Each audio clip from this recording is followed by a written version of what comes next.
Good morning, welcome to the hangover vlog.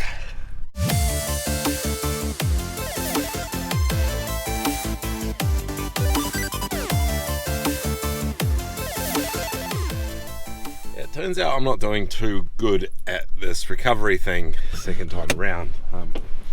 Last night I sat at home and managed to get quite drunk, which was not the greatest idea in the world because I feel like absolute death today, and now I'm at the cabin because I'm going to get this finished up, which is cool, but yeah, I feel like death, and now I've got 3 hours to think about what a failure I am for getting drunk again. Back home now, it's a few hours later. Thankfully that is over and done with.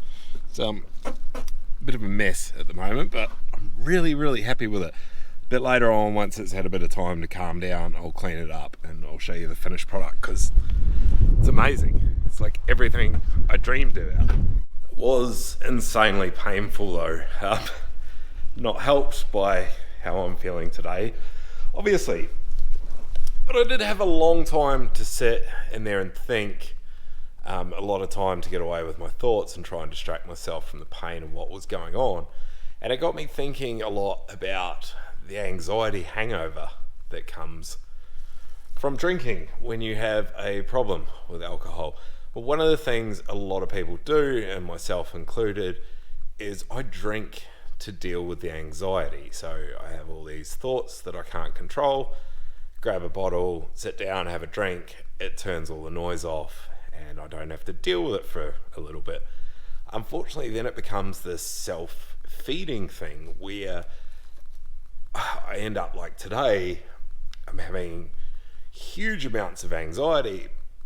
My brain's telling me to go and grab a drink and just turn it off. But it's the alcoholism that's creating that anxiety. It's trying to create what it needs to feed off. And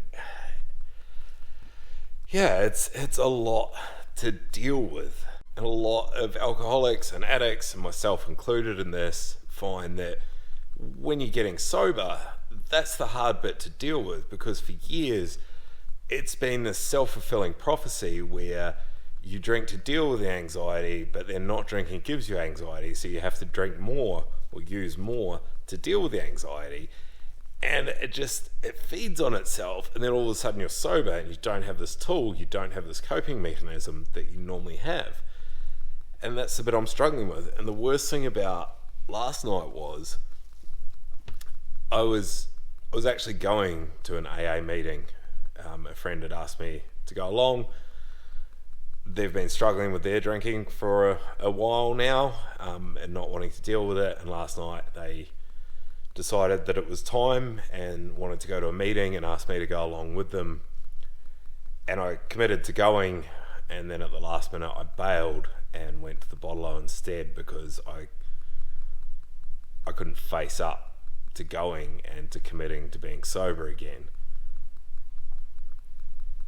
It's something I really need to do, and at the moment I'm having a hard time accepting that. I don't even know what to say here because I want to be sober. I don't want to be drinking again. I want to go back to being sober, but I'm not sure how to deal with life sober yet, if that makes any sense. I have no idea really. I've got a job interview on Friday, which is neat. Yesterday I applied for a job and they asked for a video covering letter. I'm like, I can do that. So I knocked out a quick edit to send off to them, and apparently they were quite impressed with it. And I have an interview on Friday driving a delivery truck. So it's not, it's not ideal. It's not exactly what I want to be doing at the moment, but it's a good stopgap measure. I'll be driving in a truck around the local area, just delivering appliances. So it'll be, a different place every day. I'll be out and traveling. I have an offsider in the truck with me, so I've got company with that. And the company that does it actually goes into your house and sets up the appliances in the client's houses. So yeah, I'll have contact with people there and start getting my head back around customer service again, which is pretty exciting. So yeah, I'm looking forward to that. Finally got a chance to get it all cleaned up. It's just drying out now. I'm stoked with how good it's turned out. I'll just try and get you nice and close there without shadow on it. I can't seem to get away from the shadow. But anyway, that's what it looks like. I'm so stoked with that. It's amazing. The cabin collective is just great. Like it's such a chill experience. Going in there is kind of like hanging out with your buddies and just kicking back, and like, yeah, the artists just look after you really well. It's a welcoming, fun environment, and I just love that place. I honestly can't wait to get some more money, get back for more. Now tell the camera what we're doing. Making cupcakes. Making cupcakes. We've got my little helper for the afternoon. We're going to make some cupcakes the easy way, do a bit of baking, and have some fun.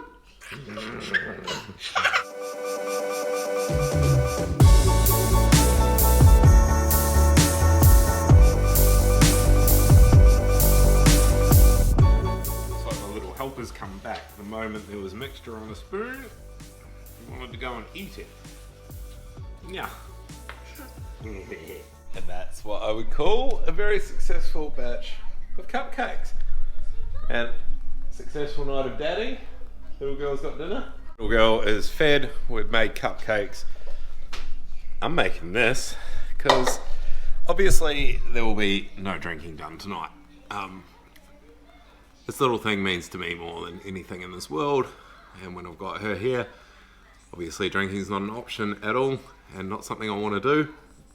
So I thought, well, if I'm having the night off, I might as well start back on the health food kick, make myself a nice salad and cupcakes, because, you know, can't have everything at once.